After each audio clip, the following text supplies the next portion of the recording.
19 na Dami. sasakyan na nakaparada sa parking lot ng NAIA Terminal 3 na sunog. Ano nga ba ang dahilan? Makakausap po natin si Fire Senior Superintendent or Fire Colonel Annalie Carvajal Atienza, ang tagapagsalita po ng Bureau of Fire Protection. Colonel Atienza, good morning. Or Superintendent Atienza, good morning. Good morning, sir. Congressman Tulfo, sir, at Sir Aljur. Magandang umaga po. Morning. Opo. Alam ko hanggang ngayon ay ongoing investigation ninyo dahil hindi pa malaman talaga. Alam mo natin na sunog pero yung pinagmulan hanggang huyata ngayon marami kayong tinitignan na maaring brush fire. Pero anong cause ng brush fire na yon? May nagtapon ba ng sigarilyo o sobrang init ba? Meron na ho ba tayo kahit papano mas credible na idea kung bakit nagkaroon ng brush fire dyan? Yes, sir. As of this time, sir, wala pa rin pong naiaangat na update from as to ano po yung Cause ng ating insidente. Yes, sir. Sunog. So, from the brush fire, gumapang ito at kaya nasunog yung 19. Ganun po ba? Halos sabay-sabay sila nasunog, Colonel, sa inyong investigasyon? Yes, sir. Ito po ang nakita din naman po natin dun sa mga videos na inilabas ng ating mga kababayan. Wherein, because of the extreme heat at yung buga ng wind, ng hangin, ay madali pong nadamay yung kabilang lane ng ating parking area. So yung apoy po lumundag-lundag, hindi sila sabay-sabay na nasunog kaagad. Yes, sir. Ganun po ang nangyari, sir. Okay. Ma'am, ano hong advice ninyo?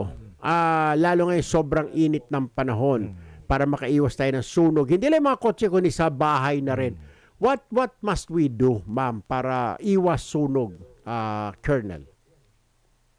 Yes po, syempre po ang ating patuloy na pagpapaalala na kasama po sa fire code yung tinatawag nating good housekeeping kung saan linisin po natin lalong-lalo na ang kitchen, pagdating po sa bahay, maging yung pagsisiga sa ating bakuran, iwasan na po ito dahil nga sa sobrang init at lakas ng hangin nililipad yung tinatawag po nating alipato kung saan pumupunta sa mga light combustible materials.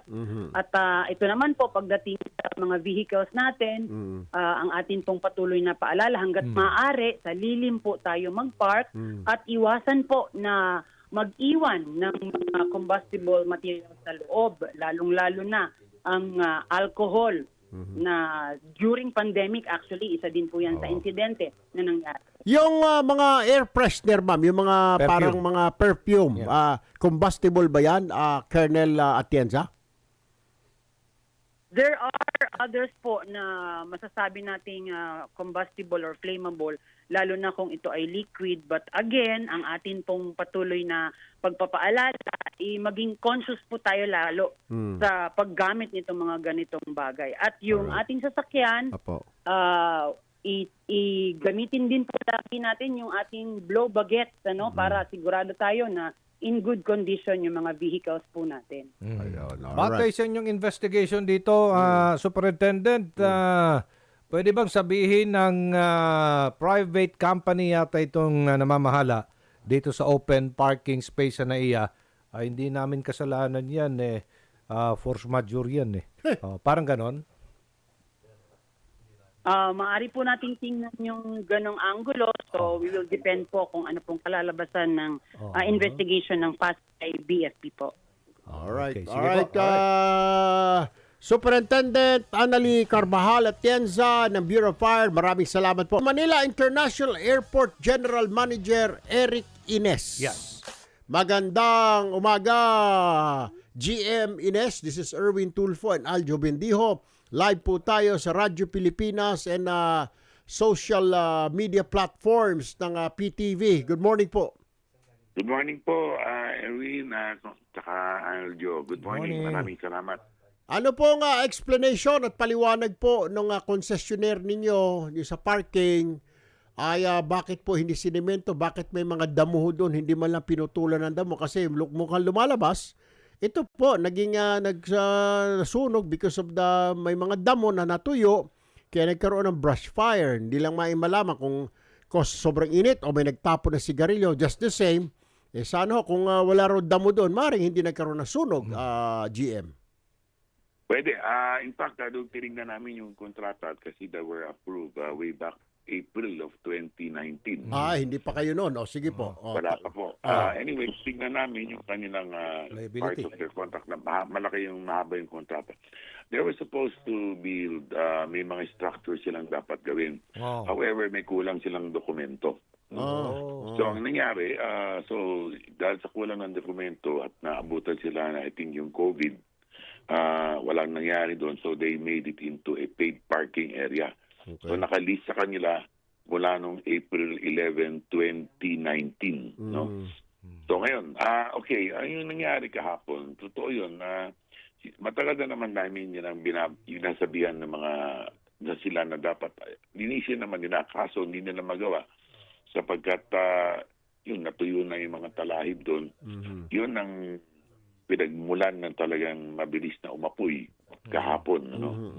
Tapos ngayon, hindi pa nagbibigay ang final o official na resulta kung saan nag-originate by the Bureau of Fire Protection. Kasi yung investigation namin ay from our MIA Fire Department only. Maraming theory yun .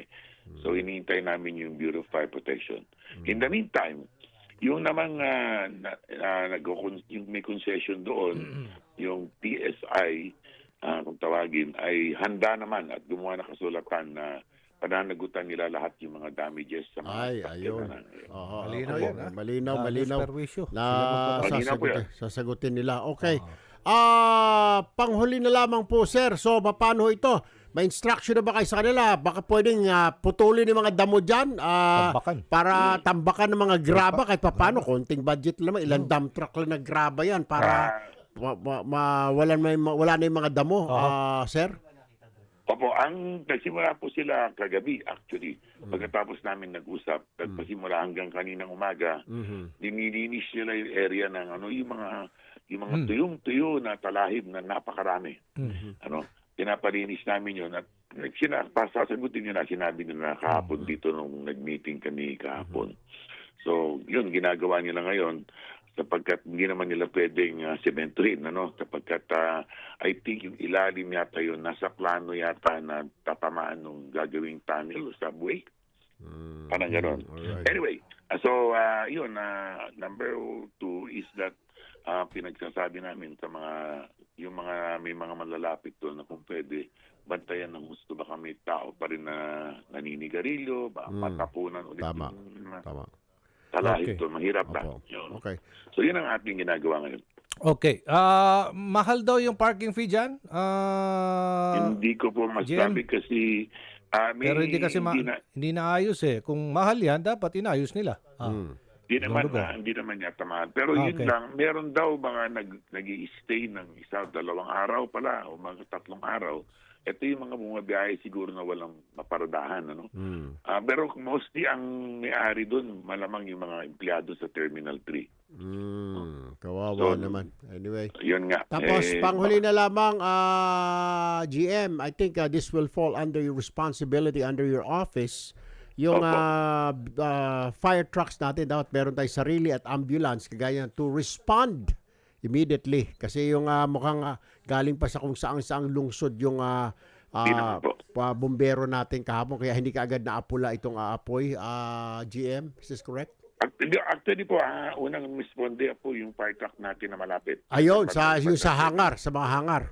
Ay, nandun sa lapit sa Terminal 4. Ayun, alright, Tapos, alright. nung responde rin yung ating mga rapid intervention na fire truck na pinadala kagad. Alright, so... Pero tumulog din yung mga nasa barangay na maliliit na fire truck. Alright. Okay. Alright, maraming salamat po, Mia, GM Eric Ines, for your time with us this morning. Good morning po. Good morning. Salamat po, you magandang po. umaga po sa lahat.